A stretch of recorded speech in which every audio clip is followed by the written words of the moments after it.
네, 인천 서구 국회의원 이용호입니다. 반갑습니다. 한덕수 대통령 권한대행 도대체 무엇을 하고 있습니까? 국가의 존립 근거이자 국가 운영의 기초인 최고규범인 헌법을 정말 숨쉬듯이 위반하고 있습니다. 애초에 마흔역 재판관을 포함한 3인의 헌법재판관 임명을 거부하면서 여야 합의를 앞세웠습니다. 그런데 이런 부분들에 대해서 명확하게 헌법재판소가 임명 거부의 사유가 될 수 없다 못 박았습니다. 그리고 얼마 전 한덕수 대행에 대한 헌법재판소 결정문에서 다시 한번 국회 선출 재판관에 대해서 대통령과 권한대행은 임명할 의무가 있다 또 한 번 못 박았습니다. 헌법과 헌법재판소의 결정을 이와 같이 매일매일 밥 먹듯이 숨쉬듯이 이렇게 어겨가면서 국민들에게는 헌법재판소의 결정을 존중하고 수용해야 된다라고 하는 최상목 대행과 똑같은 얘기를 대행으로 총리로 복귀하면서 일성으로 내질렀습니다. 어떤 국민이 이러한 한 대행의 얘기에 귀 기울이겠습니까? 무슨 권한으로, 무슨 근거로 헌법 위에 군림하면서 독재적 행태를 일관하는지 도저히 납득할 수 없습니다. 얼마 전 한 대행에 대한 헌재 결정문에서 유현이지만 파면할 정도는 아니다. 수긍하기 어려운 결정이 있었습니다. 그 결정에 따르더라도 당시에 한 대행이 대행으로서 재판관 임명할 권한과 범위에 해당되는지 의문일 수 있겠다라고 근거를 제시했지만 이제 더 이상 의문이 될 수가 없습니다. 헌재가 2차례나 대행 임명해야 된다, 임명하지 않으면 위헌이다 못 박았습니다. 여야 합의는 이미 다 물 건너간 그야말로 구차한 변명에 불과하다 헌재가 다시 한번 확인했습니다.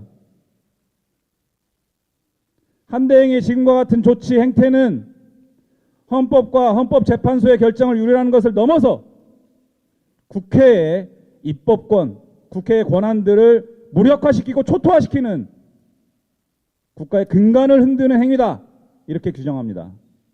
국회의장께서 어제 그리고 얼마 전에도 수차례 재판관에 대한 임명을 촉구하고 요구했습니다. 정말 깡그리 무시하고 그 행태를 계속 지속하고 있습니다. 국회에서 본회의를 통해서 임명 촉구 결의안을 통과시켜도 국회가 집합적 의사결정으로 헌법재판관 임명 선출을 해도 다 무시하고 있습니다. 입법부도 무시하고 헌법도 무시하고 헌법재판소의 결정도 반복적으로 무시하고 그러면서 대통령 권한 대행이랍시고 그 권한은 행사하겠다는 겁니까? 이제 왜 임명하지 않는지 분명하게 밝혀야 합니다. 어느 기사의 제목처럼 한덕수 대행의 벌려진 입은 마흔역 재판관 임명 앞에만 서면 왜 다치는 것입니까? 임명을 거부하는 분명한 이유를 밝히고 그 이유가 위헌적이고 위법적이라고 하는 것을 분명하게 질타하겠습니다. 시간이 얼마 없습니다. 4월 18일이면 2명의 헌법재판관들이 임기 만료가 됩니다. 그러면 6명 헌법재판소는 무력화됩니다. 심리와 판결을 할 수 없는 심리정족수 미달입니다. 이런 국가 붕괴 사태를 한덕수 대행은 원하는 겁니까? 금주까지 위헌위법적 행태 중단하고 즉각적으로 임명하기를 강력하게 촉구합니다. 이상입니다. 안녕하십니까. 22대 국회의원 수선입니다. 원내 대변인이기도 합니다. 지금 우리 모두 발언에서 얘기했던 것처럼 12월 3일 계엄의 그 엄혹한 내란 상황을 12월 14일 많은 시민들의 염원으로 여야가 200석을 넘겨서 204명의 뜻으로 탄핵안을 가결했습니다. 야당 뜻으로만 될 수 있는 일이 아니었습니다. 여야가 윤석열의 불법 개헌과 반헌법적인 내란 사태에 대해서 탄핵을 의결했습니다. 수많은 국민이 함께했습니다. 그런데 지금까지 헌법재판소는 도대체 무엇을 좌고우면하고 있는 겁니까? 반헌법적인 국회 유린 사태, 선관위 유린 사태를 전 국민이 목격했습니다.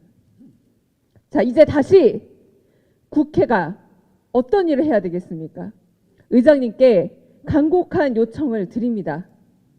본회의가 다음 주 내내 열려야 합니다. 우리가 12월 3일 불법 개헌, 반헌법적인 내란 사태를 극복할 수 있었던 국회의 원동력이 어디서 나왔습니까? 의원들이 내내 이곳에서 대기했고 내내 본회의를 열었습니다. 매주 본회의가 열렸습니다. 지금 다시 비상사태입니다. 저희 초선 의원들이 간곡하게 부탁드립니다. 국무총리 당연히 마은영 임명해야 합니다. 재판관. 헌법재판소도 재활의를 해야 합니다. 하지만 저희 초선 의원들 일하고 싶습니다. 본회의 열어주시길 국회의장께 간곡하게 요청드립니다. 네. 앞서 우리 당 의원님도 말씀하셨습니다마는 저는 헌법재판관들께서 헌법으로만 본다면 이미 결정을 내렸을 거라고 봅니다. 하지만 여러 가지 정치적 고려를 하고 계신다면 이 점을 한번 명심해 주십시오. 만약에 기각이나 각하가 됐을 때를 상정해 보십시오. 내란 우두머리 윤석열이 국군 통수권자가 되는 대한민국의 현실을 생각해 보십시오. 인용했을 때가 걱정이 됩니까?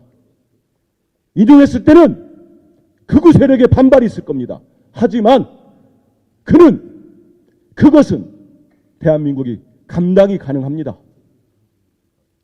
곧 수그러듭니다. 조기 대선이 펼쳐지면 우리 대한민국의 국민들은 새로운 나라를 꿈꾸게 됩니다. 새로운 정부를 기대하게 됩니다. 그러나 윤석열이 복귀하면 어떻게 되겠습니까? 그는 계엄이 실패했을 때도 또 계엄을 하면 된다고 군 사령관들을 윽박질렀습니다. 그런 인간이, 그런 자가 다시 복귀를 하면 제2, 제3 개헌 아마 하지 않겠습니까? 저는 진정으로 우려됩니다. 헌법재판관들께서도 심각하게 생각해 주십시오. 기각이나 각하가 되어 윤석열과 김건희가 통치하는 나라가 정상입니까? 대한민국이 유지되겠습니까? 망할 겁니다. 밀란이 날 겁니다. 우리 국민은 죽어나갈 겁니다. 그런 나라를 원치는 않으실 거 아닙니까? 이제는 본인들의 역할과 책임을 다하십시오. 국민들이 원하지 않습니까? 조속히 비청구인 대통령 윤석열을 파면하십시오. 예, 경기 안성 국회의원 윤종군입니다.